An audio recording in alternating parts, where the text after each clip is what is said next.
पाठ 7 प्रत्यय सफिक्स।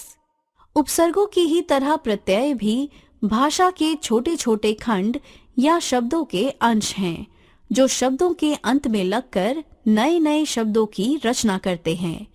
उपसर्गों की ही तरह इनका भी एक निश्चित अर्थ होता है और इनका प्रयोग भी स्वतंत्र शब्दों की तरह नहीं किया जा सकता। देखिए नीचे के उदाहरण।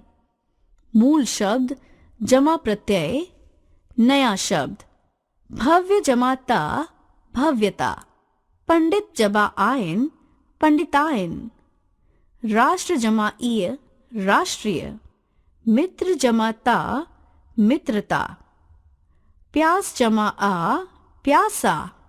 ध्यान रखिए, प्रत्यय शब्द नहीं हैं, बल्कि शब्दों के छोटे छोटे अंश हैं। शब्दों की तरह प्रत्ययों का भी एक निश्चित अर्थ होता है। प्रत्यय शब्दों के अंत में लगकर नए शब्द बनाते हैं। प्रत्यय शब्दों की तरह भाषा में स्वतंत्र रूप से नहीं प्रयुक्त हो सकते। प्रत्यय के भेद। संस्कृत व्याकरण के अनुसार जो प्रत्यय क्रिया रूपों में लगकर संज्ञा विशेषण बनाते थे, उन्हें तो कृत प्रत्यय कहा जाता था, और जो प्रत्यय क्रिया रूपों के अलावा अन्य शब्दों संज्ञा विशेषण अव्यय आदि में लगकर संज्ञा विशेषण आदि बनाते थे, उन्हें तद्धित प्रत्यय कहा जाता था।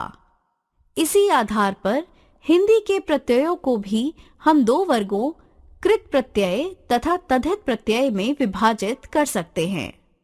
कृत प्रत्यय या क्रिया रूपों में लगने वाले प्रत्यय। जो प्रत्यय क्रिया रूपों में लगते हैं वे अलग अलग प्रकार के कार्य करते हैं तथा अलग अलग कार्य करने वाले संज्ञा या विशेषण शब्द बनवाते हैं। तद्धित प्रत्यय या अन्य शब्दों में लगने वाले प्रत्यय। जैसा कि बताया गया था, ये प्रत्यय क्रिया शब्दों के अलावा संज्ञा विशेषण अव्यय आदि शब्दों के अंत में लगकर प्रायः संज्ञा या विशेषण शब्दों की रचना करते हैं। प्रकार के आधार पर प्रत्यय के भेद। प्रत्ययों का वर्गीकरण इस आधार पर भी किया जा सकता है कि उनका प्रकार क्या है। प्रकार के आधार पर प्रत्ययों के निम्नलिखित भेद हो सकते हैं। 1. लिंग बोधक प्रत्यय।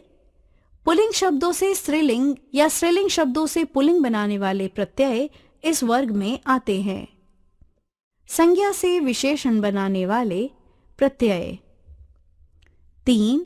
भाववाचक संज्ञा बनाने वाले प्रत्यय। 4. कृतवाचक संज्ञा बनाने वाले प्रत्यय। 5. व्यवसाय बोधक शब्द बनाने वाले प्रत्यय।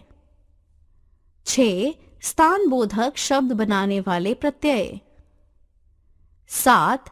स्तर बोधक प्रत्यय। हमने सीखा। उपसर्गों की तरह प्रत्यय भी शब्दों के अर्थवान लघुतम खंड हैं। उपसर्गों की तरह इनका प्रयोग भी स्वतंत्र रूप से नहीं हो सकता। ये शब्दों के अंत में जुड़कर नए शब्दों की रचना करते हैं।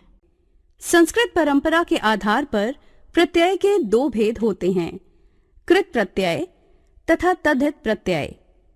प्रकार के आधार पर प्रत्यय के भेद हैं लिंग परिवर्तक, विशेषण एवं भाववाचक संज्ञा बनाने वाले प्रत्यय, व्यवसाय बोधक, स्थान बोधक, स्तर बोधक प्रत्यय आदि।